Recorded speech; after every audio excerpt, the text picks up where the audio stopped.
ನಮಸ್ಕಾರ ರೈತ ಬಾಂಧವರೇ ಹಾಗೂ ಎಲ್ಲ ವೀಕ್ಷಕರೇ. ಇವತ್ತಿನ ದಿನ ಲೆಮನ್ ಗ್ರಾಸ್ ಅಂತಕ್ಕಂಥ ಅಥವಾ ಕನ್ನಡದಲ್ಲಿ ನಿಂಬೆ ಗಡ್ಡಿ ಅಥವಾ ನಿಂಬೆ ಹುಲ್ಲು ಅಂತ ಹೇಳ್ತಾರೆ. ಇದನ್ನು ಬೆಳೆಯೋದು ಹೇಗೆ? ಏನೆಲ್ಲ ಉಪಯೋಗಗಳಿದ್ದಾವೆ ಅಂತ ನೋಡ್ಕೊಳ್ಳೋಣ. ಇದ್ರದ್ದು ಲೆಮನ್ ಗ್ರಾಸ್ ಅಂತ ನಾವು ಕಾಮನ್ ಹೆಸರೇನಂತೀವಿ, ಅದು ಪೊಯೇಸಿಯ ಫ್ಯಾಮಿಲಿಗೆ ಸೇರಿದ್ದು. ಇದು ಏನು ಅಂತ ಹೇಳಿದ್ರೆ ಪೊಯೇಸಿಯ ಫ್ಯಾಮಿಲಿಗೆ ಸೇರಿದ್ದು. ಇದರಲ್ಲಿ ಸ್ಪೀಸೀಸ್ ಬಂದು ಸಿಂಪಪೋಗನ್ ಫ್ಲೆಕ್ಸಸ್ ಅಂತಕ್ಕಂಥದ್ದು. ಇದನ್ನು ಲೆಮನ್ ಗ್ರಾಸ್ ಆಯಿಲು ಅಂತಾರೆ. ಆಮೇಲೆ ಏನು ಅಂದರೆ ಇದನ್ನು ಎದಕ್ಕೆ ಉಪಯೋಗ ಮಾಡ್ತಾರೆ ಫಸ್ಟ್ ನೋಡ್ಕೊಂಡು ಬಿಡೋಣ. ಮೊದಲನೇದಾಗಿ ಕಾನ್ಫೆಕ್ಷನರಿ ಅಂತಂದರೆ ಸ್ವೀಟ್ಸ್ ಎಲ್ಲ, ಚಾಕ್ಲೇಟ್ಸು, ಸ್ವೀಟ್ಸು ಅದೆಲ್ಲ ಮಾಡ್ತಾರಲ್ಲ ಅಲ್ಲಿ. ಕುಲಿನರಿ ಪರ್ಪಸ್ ಅಡುಗೆಗೆ ಎಲ್ಲ, ಅದು ಸ್ಪೈಸಿ ಇರ್ಬೋದು, ಸ್ವೀಟ್ಸ್ ಇರ್ಬೋದು, ಎಲ್ಲ ಕುಲಿನರಿ ಪರ್ಪಸ್ ಯೂಸ್ ಮಾಡ್ತೀವಿ.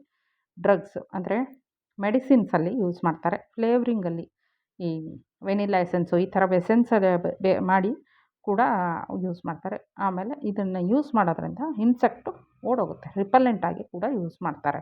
ಮನೆಗಳಲ್ಲಿ ಇದನ್ನು ಒಂದು ಹನಿ ನೀರಲ್ಲಿ ಹಾಕ್ಬಿಟ್ಟು ಕರ್ಪೂರ ಹಾಕಿ ದೀಪ ಹಚ್ಚಿಬಿಟ್ರೆ ಸೊಳ್ಳೆಗಳೇ ಬರೋಲ್ಲ, ಆ ಥರ ಇನ್ಸೆಕ್ಟ್ ರಿಪಲ್ಲೆಂಟ್ ಇದು. ಆಮೇಲೆ ಲಿಕ್ಕರ್ಸಲ್ಲಿ ಯೂಸ್ ಮಾಡ್ತಾರೆ, ಪರ್ಫ್ಯೂಮರಿಯಲ್ಲಿ ಯೂಸ್ ಮಾಡ್ತಾರೆ. ಆಯಿತಾ? ಇದೆಲ್ಲ ಯೂಸ್ ಮಾಡ್ತಾ ಇರೋದ್ರಿಂದ ಏನು ಅಂತ ಹೇಳ್ಬೋದು ಅಂತ ಹೇಳಿದ್ರೆ, ಸಿಂಪಲ್ ಭಾಷೆಯಲ್ಲಿ ಹೇಳೋದಾದರೆ ಇದು ತುಂಬ ಒಳ್ಳೆಯದು, ಹೆಲ್ತಿಗೂ ಕೂಡ ಒಳ್ಳೆಯದು. ಮತ್ತು ತುಂಬ ಉಪಯೋಗಗಳಿರೋದ್ರಿಂದ ಸ್ವಂತಕ್ಕೂ ಬಳಸ್ಬೋದು, ಮಾರಾಟನೂ ಮಾಡ್ಬೋದು. ಡಿಸ್ಟಿಲರಿ ಯೂನಿಟ್ ಹಾಕ್ಕೊಂಡು ಆಯಿಲ್ ತೆಗೆದುಬಿಟ್ಟು ಆಯಿಲನ್ನು ಮಾರಾಟ ಮಾಡ್ಬೋದು. ತುಂಬ ಉಪಯೋಗಕಾರಿ. ಯಾರೆಲ್ಲ ತುಂಬ ಅತಿ ಸಣ್ಣ ರೈತರಿರ್ತಾರೆ, ಅವ್ರಿಗೆ ಒಳ್ಳೆ ಯುನಿಕಾಗಿ ಏನಾದರೂ ಬೆಳಿಬೇಕು ಅಂತ ಹೇಳಿದರೆ ಇದನ್ನು ಬೆಳೆಯೋದು ಒಳ್ಳೆಯದು ಅಂತ ಹೇಳೋಣ. ಈಗ perfume, soaps, hair oil, cents, medicine ಅಲ್ಲೆಲ್ಲ ಯೂಸ್ ಮಾಡ್ತಾರೆ ಅಂತ ಹೇಳಿದ್ನಲ್ಲ. ಯಾಕೆ ಯೂಸ್ ಮಾಡೋಕ್ಕೆ ಪಾಸಿಬಲ್ ಆಗುತ್ತೆ ಅಂದರೆ, ಒಂದು ಅದು ಸ್ಮೆಲ್ ತುಂಬ ಚೆನ್ನಾಗಿರುತ್ತೆ, ಮತ್ತು ಆ್ಯಂಟಿ ಬ್ಯಾಕ್ಟೀರಿಯಲ್ ಪ್ರಾಪರ್ಟಿ ಇರುತ್ತೆ ಇದರಲ್ಲಿ. ಆ್ಯಂಟಿ ಬ್ಯಾಕ್ಟೀರಿಯಲ್ ಅಂದರೆ ಬ್ಯಾಕ್ಟೀರಿಯಾ ಬೆಳೆಯಲ್ಲ, ಇದ್ರ ಸ್ಮೆಲ್ ಎಲ್ಲಿರುತ್ತೋ ಅಲ್ಲಿ ಬೆಳೆಯಲ್ಲ. ಹೀಗಾಗಿ ಇದು medicinal purpose, soaps, hair oil ಆ ಥರ ಎಲ್ಲ ಯೂಸ್ ಆಗುತ್ತೆ. ಮತ್ತು ಇದರಿಂದ ಒಂದು ಸಿಟ್ರಾಲ್ ಅಂತಕ್ಕಂಥ ಆಯಿಲನ್ನು ತೆಗಿತಾರೆ. ಇದಕ್ಕೆ ಸಿಟ್ರಸ್ ಗ್ರಾಸ್ ಅಂತಲೂ ಹೇಳ್ತಾರೆ. ಸಿಟ್ರಸ್ ಗ್ರಾಸ್ ಅಂತಲೂ ಕಾಮನ್ನಾಗಿ ಹೇಳ್ತಾರೆ.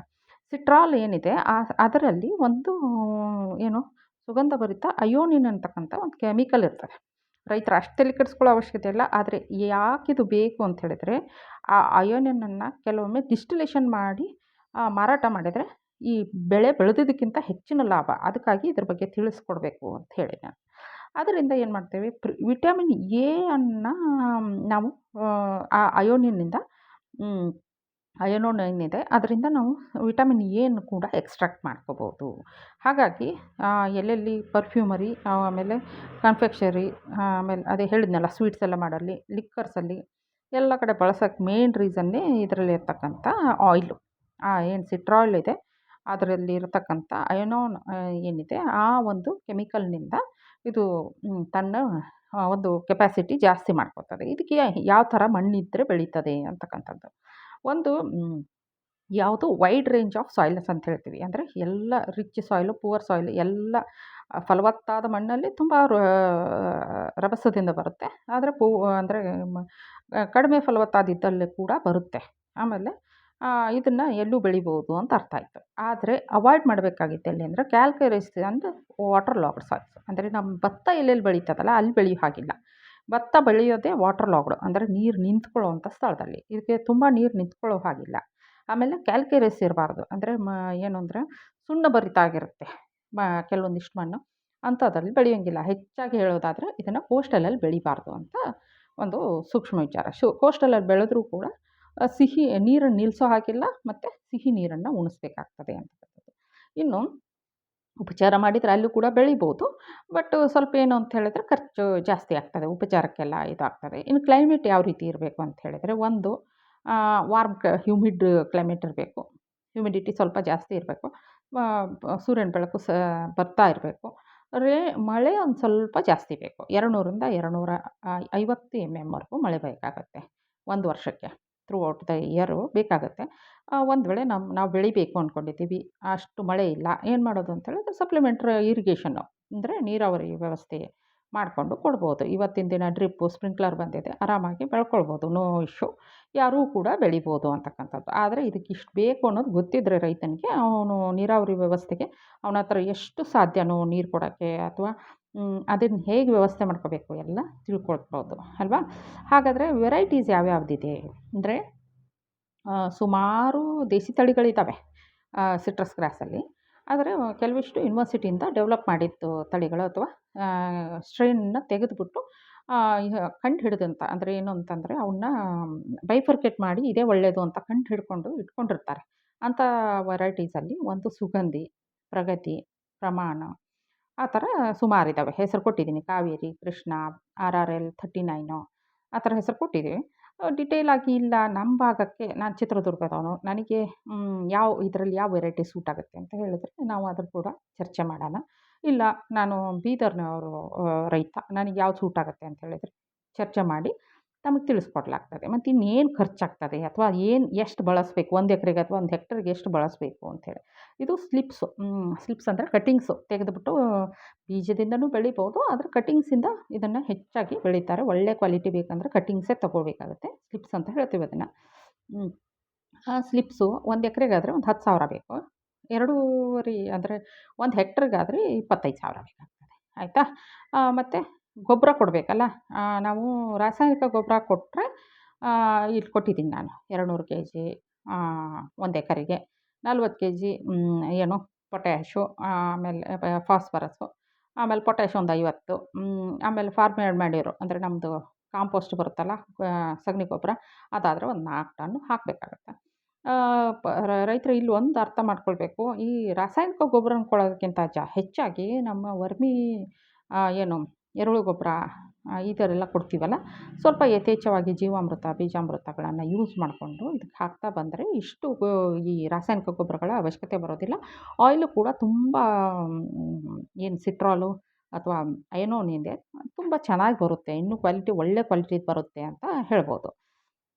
ಇನ್ನು ಪ್ಲ್ಯಾಂಟಿಂಗ್ ವಿಷಯದಲ್ಲಿ ಮಾತಾಡಿದ್ರೆ ನಾನು ಆವಾಗಲೇ ಹೇಳ್ದಂಗೆ ಇದನ್ನು ಬೀಜದಿಂದಲೂ ಮತ್ತು ವೆಜಿಟೇಟಿವ್ ಸ್ಲಿಪ್ಸಿಂದನೂ 2 ಕಡೆಯಿಂದ ಬೆಳೀತಾರೆ. ಬಟ್ ವೆಜಿಟೇಟಿವ್ ಸ್ಲಿಪ್ಸು ತುಂಬ ಚೆನ್ನಾಗಿ ಅಂತ ಹೇಳ್ಬೋದು. ಇದನ್ನು ಯಾವಾಗ ಹಾಕಬೇಕು, ಈ ಸ್ಲಿಪ್ಸನ್ನು ಯಾವಾಗ ಹಾಕಬೇಕು ಅಂದರೆ ಮಳೆಗಾಲ ಸ್ಟಾರ್ಟ್ ಆಗ್ತದಲ್ಲ, ಮೇ ಅಥವಾ ಜೂನಲ್ಲಿ, ಫಸ್ಟ್ ವೀಕ್ ಆಫ್ ಜೂನು ಅಥವಾ ಲಾಸ್ಟ್ ವೀಕ್ ಆಫ್ ಮೇ, ಆವಾಗಲೇ ಅಲ್ವಾ ನಮ್ಮ ರೋಹಿಣಿ ಮಳೆ ಎಂಟ್ರಿ ಆಗೋದು ನಮ್ಮ ಕರ್ನಾಟಕಕ್ಕೆ. ಆ ಒಂದು ಟೈಮಲ್ಲಿ ಇದನ್ನು ಹಾಕೋಬೇಕು. ಇಲ್ಲ ಇರಿಗೇಟೆಡ್ ಕಂಡೀಷನಲ್ಲಿ ಅಂದರೆ ಯಾವಾಗೂ ಹಾಕ್ಕೋಬೋದು. ಆದರೆ ಅಕ್ಟೋಬರ್ ನವಂಬರಲ್ಲಿ ಮಾತ್ರ ಹಾಕಬಾರ್ದು ಅಂತ. ಯಾಕಂದರೆ ಅದಕ್ಕೆ ಒಂದು ಗ್ರೋಯಿಂಗ್ ಸ್ಟೇಜಿಗೆ ಅಕ್ಟೋಬರ್ ನವಂಬರಲ್ಲಿ ಹಾಕಿದ್ರೆ ಹಾರ್ವೆಸ್ಟಿಂಗಿಗೆ ಮತ್ತು ಇನ್ನೊಂದು ಸುಮಾರು ಇದಕ್ಕೆ ಮಳೆ ಸ್ವಲ್ಪ ಕಡಿಮೆ ಆಗಿಬಿಡ್ತದೆ, ನೀರಿನ ಸಮಸ್ಯೆ ಆಗ್ತದೆ ಅಂತಕ್ಕಂಥದ್ದು. ನಮ್ಮ ಮಳೆ ಪೀಕ್ ಯಾವಾಗಿರ್ತದೆ ಹೇಳಿ? ಸೆಪ್ಟೆಂಬರ್ ಮಂತಲ್ಲಿ ಪೀಕ್ ಇರ್ತದೆ. ಅಕ್ಟೋಬರ್ ಮಂತಲ್ಲಿ ಹಾಕಿದರೆ ಮಳೆನೇ ಹೋಗ್ಬಿಡುತ್ತೆ. ಅಂದರೆ ಅದು ನೀರು ಸಿಕ್ಕಲ್ಲ, ನ್ಯಾಚುರಲಾಗಿ ಏನು ಸಿಗಬೇಕು ಅದು ಸಿಕ್ಕಲ್ಲ. ಅದಕ್ಕೆ ಅಕ್ಟೋಬರ್ ನವಂಬರ್ನೊಂದು ಅವಾಯ್ಡ್ ಮಾಡಿಕೊಂಡು ಥ್ರೂ ಔಟ್ ಇಯರ್ ಯಾವಾಗೂ ಹಾಕ್ಕೋಬೋದು. ಆದರೆ ಈವನ್ ಜನವರಿ ಫೆಬ್ರವರಿಲಿ ಹಾಕ್ಕೊಳ್ಕೂಡ್ದು. ಯಾಕೆ ಹೇಳಿ? ಸಿಕ್ಕಾಪಟ್ಟೆ ಬಿಸಿಲಿರುತ್ತೆ ಮೇಲೆ, ಸಮ್ಮರ್ ಅದು ನೋಡ್ಕೊಂಡು ಹಾಕ್ಕೋಬೇಕಂತ ಅಷ್ಟೇ. ಇಲ್ಲ ನೀರಿನ ವ್ಯವಸ್ಥೆ ಐತೆ ಅಂದರೆ ಹಾಕ್ಕೊಳ್ಬೋದು, ಯಾವಾಗಲೂ ಹಾಕ್ಕೋಬೇಕು. ಆಮೇಲೆ ಪ್ಲ್ಯಾಂಟ್ ಸೈಜು ಇದನ್ನು ಎಷ್ಟು ಡಿಸ್ಟೆನ್ಸಲ್ಲಿ ಅಂದರೆ 6 ಮೀಟರ್ ಬೈ 6 ಮೀಟರ್ ಬೆಡ್ರಲ್ಲಿ ಮೊದಲು ಅದನ್ನು ಪ್ರಿಪೇರ್ ಮಾಡಿಬಿಟ್ಟು ಪ್ರಿಪೇರ್ ಮಾಡ್ಕೊಂಡು ಪ್ಲ್ಯಾಂಟಿಂಗನ್ನು ಮಟೀರಿಯಲ್ನ ಮೊದಲು ಪ್ರಿಪೇರ್ ಮಾಡಿಬಿಟ್ಟು ಅವನ್ನ ಶಿಫ್ಟ್ ಮಾಡಬೇಕಾಗುತ್ತೆ ನಮ್ಮ ಜಮೀನಿಗೆ, 1 ಎಕರೆಗೋ ಅಥವಾ ಇದಕ್ಕೋ. ಆಮೇಲೆ ಈಗ ಕೆಲವೊಬ್ಬರು ಓನ್ಲಿ ಕೊಟ್ಟಿಗೆ ಗೊಬ್ಬರ ಅಥವಾ ಎರೆಹುಳು ಗೊಬ್ಬರ ಕೊಡ್ತಾರೆ. ಕೆಲವೊಬ್ಬರು ಮಿಕ್ಸ್ ಅದನ್ನು ಒಂದು ಸ್ವಲ್ಪ ಇದನ್ನೊಂದು ಸ್ವಲ್ಪ ಕೊಡ್ತಾರೆ. ಕೆಲವೊಬ್ಬರು ಪ್ಯೂರ್ ರಾಸಾಯನಿಕ ಗೊಬ್ಬರ ಕೊಡ್ತಾರೆ. ಅಂಥ ಒಂದು ಸಂದರ್ಭದಲ್ಲಿ ಪ್ಯೂರ್ ರಾಸಾಯನಿಕ ಗೊಬ್ಬರ ಕೊಟ್ಟಾಗ 6 ಈಕ್ವಲ್ ಸ್ಪ್ಲಿಟ್ಸ್ ಮಾಡಿ ಅಂತ ನಾವು ರೆಕಮೆಂಡ್ ಮಾಡ್ತೀವಿ. ಅಂದರೆ ಒಂದು 6 ಈಗ ನೋಡಿ 1 ಎಕರೆಗೆ ಎಷ್ಟು ಬೇಕು ಅಂತ ಹೇಳಿದ್ದೆ ಹೇಳಿ, 200 kg ಡಿವೈಡೆಡ್ ಬೈ 6 ಅಂತ ಮಾಡಿದರೆ ಒಂದು ಒಂದು 60 ಅಲ್ವಾ? ಅದರ ಒಂದು ಬ್ಯಾಗಷ್ಟು, 1-1.5 ಬ್ಯಾಗಷ್ಟು ಒಂದು ಡೋಸಿಗೆ ಕೊಡಬೇಕು. ಆ ಥರ ಕೊಟ್ಕೊಂಡು ಬರ್ತಾ ಹೋಗಬೇಕು. ಇನ್ನು ಫಸ್ಟು ರಿಡ್ಜ್ ಆ್ಯಂಡ್ ಫರೋ ಮೆಥಡಲ್ಲಿ ಮಾಡ್ಕೋಬೇಕು. ರಿಡ್ಜಸ್ ಮಾಡಬೇಕು 60 ಸೆಂಟಿಮೀಟರ್ ಡಿಸ್ಟೆನ್ಸಲ್ಲಿ, ಅಲ್ಲಿ ಸ್ಲಿಪ್ಸನ್ನು ಹಾಕ್ಕೊಂಡು ಬರಬೇಕು. ಆಮೇಲೆ ಇಲ್ಲಿ ಪ್ರಾಬ್ಲಮ್ ಅಂತ ಹೇಳಿದರೆ ಯಾವುದೇ ಕೀಟ ಮತ್ತು ರೋಗದ ಬಾಧೆ ಇಲ್ಲ. ಪ್ರಾಬ್ಲಮ್ ಇರೋದೇ ಒಂದೇ ಒಂದು ಕಳೆಗಳು ಬರ್ತಾ ಹೋಗ್ತದೆ. ಯಾಕಂತ ಹೇಳಿದರೆ ಇದ್ರ ಜೊತೆ ಸಿಕ್ಕಾಪಟ್ಟೆ ಕಳೆಗಳು ಕಾಂಪಿಟೇಷನ್ ಕೊಡ್ತದೆ. ಅದನ್ನು ಮ್ಯಾನ್ಯುವಲ್ ಆಗಿ ತೆಕ್ಕೊಂಡ್ರೆ ತುಂಬ ಒಳ್ಳೆಯದು. ಅದಕ್ಕೆ ಯಾವುದೇ ಸ್ಪ್ರೇ ಮಾಡಕೂಡ್ದು. ಯಾಕಂತ ಹೇಳಿದರೆ ನಾವು ಲೆಮನ್ ಗ್ರಾಸನ್ನು ಟೀ ಮಾಡೋಕ್ಕೂ ಬಳಸ್ತೇವೆ, ಸಿಕ್ಕಾಪಟ್ಟೆ ಎಲ್ಲ ಒಂದು ಅಡಿಕೆಗಳಲ್ಲಿ ಬಳಸ್ತೇವೆ, ಮೆಡಿಸಿನಲ್ ಪರ್ಪಸಲ್ಲಿ ಬಳಸ್ತೇವೆ. ಅದರಿಂದ ಇದನ್ನೇನು ಮಾಡೋದು, ಹಾಗೆ ನಾವು ಸ್ಪ್ರೇ ಮಾಡೋದಲ್ಲಿ ನಮ್ಮ ಆರೋಗ್ಯ ಹಾಳಾಗ್ತದೆ, ಮಣ್ಣಿನ ಆರೋಗ್ಯನೂ ಹಾಳಾಗ್ತದೆ. ಸಾಧ್ಯವಾದಷ್ಟು ಕಳೆನಾಶಕಗಳನ್ನು ಬಳಸದೆ ನಾವು ಏನು ಮಾಡಬೇಕು, ಮ್ಯಾನ್ಯುವಲ್ ಆಗಿ ಮಾಡಬೇಕು, ಇಲ್ಲ ಮಲ್ಚಿಂಗನ್ನು ತಗೊಳ್ಬೇಕು. ಮಲ್ಚಿಂಗ್ ಅಂದರೆ ಏನು, ಮ್ಯಾನ್ಯುವಲ್ ಆಗಿ ಹೇಗೆ ವೀಡನ್ನು ಕಂಟ್ರೋಲ್ ಮಾಡೋದು, ಕಳೆಗಳನ್ನು ಹೆಂಗೆ ಕಂಟ್ರೋಲ್ ಮಾಡೋದು, ಯಾರಾದರೂ ಇಷ್ಟಪಟ್ಟಲ್ಲಿ ಕಮೆಂಟಲ್ಲಿ ತಿಳಿಸಿ, ಅದ್ರ ಬಗ್ಗೆ ಕೂಡ ಚರ್ಚೆ ಮಾಡೋಣಂತೆ, ಆಯಿತಾ? ವೀಡ್ಸನ್ನು ಒಂದು ಕಂಟ್ರೋಲ್ ಮಾಡಿಬಿಟ್ರೆ ಬೇರೆ ಯಾವುದೂ ಸಮಸ್ಯೆ ಇಲ್ಲ ಅಂತ. ಇನ್ನು ಹಾರ್ವೆಸ್ಟಿಂಗ್ ಹೆಂಗೆ ಮಾಡಬೇಕು, ಯಾವಾಗ ಮಾಡಬೇಕು ಅಂತ ಹೇಳಿದರೆ, ಇದು ಪೆರೇನಿಯಲ್ಲು. ಒಂದು ಸರಿ ಹಾಕ್ಬಿಟ್ರೆ ಒಂದು 5 ವರ್ಷ ಬರುತ್ತೆ, ಏನು ನೋ ಇಶ್ಯೂ. ಆ ಒಂದು ಜಮೀನಿನಿಂದ ಒಂದು 10 ಸೆಂಟಿಮೀಟ್ರ್ ಮೇಲೆ, ಗ್ರೌಂಡ್ ಮೇಲೆ 10 ಸೆಂಟಿಮೀಟ್ರ್ ಬಿಟ್ಕೊಂಡು ನಾವು ಸ್ಲಿಪ್ಸ್ ಕಟ್ ಮಾಡ್ಕೊಳ್ಳೋದು. ಅಂದರೆ ಗ್ರಾಸನ್ನು ಕಟ್ ಮಾಡಿಕೊಂಡು ಯೂಸ್ ಮಾಡ್ಕೋಬೇಕು, ಆಯಿತಾ? ಫಸ್ಟು ವರ್ಷ ಮೊದಲನೇ ವರ್ಷದಲ್ಲಿ ಒಂದು 30 ಕಟಿಂಗ್ ಬರುತ್ತೆ ಅಷ್ಟೇ. ಅದಾದಮೇಲೆ ಇದು 5 ಏನು ಸಬ್ಸಿಕ್ವೆಂಟ್ ಇಯರ್ಸಲ್ಲಿ ಒಂದು 5ರಿಂದ 6 ಕಟಿಂಗು ಏನು ಕಟಿಂಗ್ಸ್ ಆರ್ ಆಬ್ಟೈನ್ಡ್, ಆಯಿತಾ? ಫಸ್ಟ್ ಹಾರ್ವೆಸ್ಟಿಂಗನ್ನು ಅಂದರೆ ಹಾಕಿದ ಸ್ಲಿಪ್ಸ್ ಹಾಕಿ ಅವು 90 ದಿನಕ್ಕೆ, ಅಂದರೆ 3 ತಿಂಗಳಿಗೆಲ್ಲ ಇದು ಸ್ಟಾರ್ಟ್ ಆಗಿಬಿಡುತ್ತೆ, ಏನೋ ಕಟಿಂಗ್ಸ್ ಕೊಡೋಕ್ಕೆ ಸ್ಟಾರ್ಟ್ ಆಗುತ್ತೆ. ಆಮೇಲೆ ಬರ್ತಾ ಬರ್ತಾ ಬರ್ತಾ 2 ತಿಂಗಳಿಗೆ ನಾವು ಕಟಿಂಗ್ ಮಾಡ್ಕೊಬೋದು. 2 ತಿಂಗಳೂ ಅಲ್ಲ, 1.5 ತಿಂಗಳಿಂದನೇ ಕಟಿಂಗ್ ಮಾಡ್ತಾ ಬರಬೇಕು. ಅಂದರೆ ಕಂಟಿನ್ಯೂಸ್ ಅದು ಬೆಳೀತಾ ಇರ್ತದೆ. ನಾವು 10 ಸೆಂಟಿಮೀಟ್ರ್ ಬಿಟ್ಬಿಟ್ಟು ಕಟ್ ಮಾಡೋದು. ಐದಾರು ಮಾರಾಟ ಮಾಡ್ಬೋದು, ಇಲ್ಲ ತೆಗೆದುಬಿಟ್ಟು ಆಯಿಲ್ ರೆಡಿ ಮಾಡ್ಬೋದು, ಇಲ್ಲ ತೆಗೆದುಬಿಟ್ಟು ಕಾಂಟ್ರಾಕ್ಟ್ ಕೊಟ್ಟು ಅವರೇ ಬಂದು ಕಟ್ ಮಾಡ್ಕೊಂಡು ಹೋಗ್ತಾರೆ. ಆ ಥರದ್ದು ಏನು ರೈತನಿಗೆ ಯಾವ ಪರಿಸ್ಥಿತಿ ಯಾವ ರೀತಿ ಅನುಕೂಲ ಆಗ್ತದೋ ಅದನ್ನು ನೋಡಿಕೊಂಡು ಅವರು ಮಾಡ್ಕೋಬೇಕಾಗುತ್ತೆ. ಇದನ್ನು ಲೀವ್ಸನ್ನ ಎಷ್ಟು ದಿನ ಸ್ಟೋರ್ ಮಾಡಿ ಇಟ್ಕೋಬೋದು, ಒಂದು ಸರಿ ಕಟಿಂಗ್ ಮಾಡಿದ ಮೇಲೆ ಅಂದರೆ ಫ್ರೆಶ್ ಆಗಿರಬೇಕು ಅಂತ ಹೇಳಿದರೆ ನೆರಳಲ್ಲಿ ಒಂದು 3 ದಿನದೊಳಗೂ ಇದು ಮಾಡಿ ಇಟ್ಕೋಬೋದು. ಹಾಗೆ ನಾವು ತುಂಬ ದಿನ ಇಟ್ಕೊಂಡ್ಬಿಟ್ರೆ ಇದು ಕ್ವಾಲಿಟಿ ಲೂಸ್ ಆಗುತ್ತೆ. ಈವನ್ ನಾವು ರೆಫ್ರಿಜರೇಟರಲ್ಲಿ ಇಟ್ಟರೂ ಅಷ್ಟೇ, ಇದು 3 ದಿನದ ಮೇಲೆ ಕಟ್ ಮಾಡಿಟ್ರೆ ಇದು ಆಗುತ್ತೆ. ಆದ್ದರಿಂದ ಟ್ರಾನ್ಸ್ಪೋರ್ಟೇಷನ್ನು ಎಲ್ಲೋ ದೂರ ದೂರ ಕಳಿಸೋರು ಸ್ವಲ್ಪ ವಿಚಾರ ಮಾಡ್ಕೊಂಡು ಮಾಡ್ಕೋಬೇಕಾಗತ್ತೆ ಅಂತ ಇದು. ಆಮೇಲೆ ಇಲ್ಲಿ ನಾವು ಒಳ್ಳೆಯದು ಅಂತ ಹೇಳಿದರೆ ಡಿಸ್ಟಿಲೇಷನ್ ಯೂನಿಟನ್ನು ರೈತ ಹಾಕ್ದ ಅಂತ ಹೇಳಿದರೆ, ಅಂದರೆ ಎಣ್ಣೆಯನ್ನು ತೆಗಿತಕ್ಕಂಥದ್ದು ಹಾಕ್ದ ಅಂತ ಹೇಳಿದರೆ ಒಳ್ಳೆಯ ಇದು ಲಾಭ. ಅಂದರೆ ಬೆಳೆದಿದ್ದು ಬೆಳೆಗಿಂತ ಇದು ತುಂಬ ಲಾಭ ಆಗುತ್ತೆ. ಲಕ್ಷಗಟ್ಟಲೆ ಅರ್ನ್ ಮಾಡ್ಬೋದು ಒಂದು ಹೆಕ್ಟರ್ ಹಾಕ್ಬಿಟ್ರೆ. ಆದರೆ ಅದಕ್ಕೆ ಸಣ್ಣದಾಗಿ ಚಾಪ್ ಮಾಡಿ ಸ್ಮಾಲ್ ಪೀಸಸ್ ಮಾಡಿ ಡಿಸ್ಟಿಲೇಷನ್ಗೆ ಕೊಡಬೇಕಾಗ್ತದೆ. ಅಂಥದ್ರಲ್ಲಿ ಸ್ವಲ್ಪ ಲಾಸ್ ಆಗೋ ಚಾನ್ಸಸ್ ಇರ್ತದೆ. ಟೆಕ್ನಾಲಜಿ ಏನಿದೆ, ಹೇಗೆ ಮಾಡಬೇಕು ಡಿಸ್ಟಿಲೇಷನ್ ಅದೆಲ್ಲ ಕೇಳಿದ್ರೆ ಅದನ್ನು ಕೂಡ ತಮಗೆ ಶೇರ್ ಮಾಡ್ತೀವಿ. ಏನು ಅಂತ ಹೇಳಿದರೆ ನನ್ನ ಒಂದೇ ಉದ್ದೇಶ, ನಾಲೆಜ್ ಈಸ್ ಪವರ್. ಆಮೇಲೆ ಇನ್ನೊಂದೇನೆಂದರೆ ನಮ್ಮಲ್ಲಿರುವ ಜ್ಞಾನವನ್ನು ನಮ್ಮ ಅಷ್ಟಕ್ಕೆ ಉಳಿಸ್ಕೊಳ್ಳದೆ ಅದನ್ನು 100 ಜನಕ್ಕೆ ಹಂಚಬೇಕು ಅಂತಕ್ಕಂಥದ್ದು. ಆವಾಗ ಜೀವನ ಸಾರ್ಥಕ ಅಲ್ವಾ?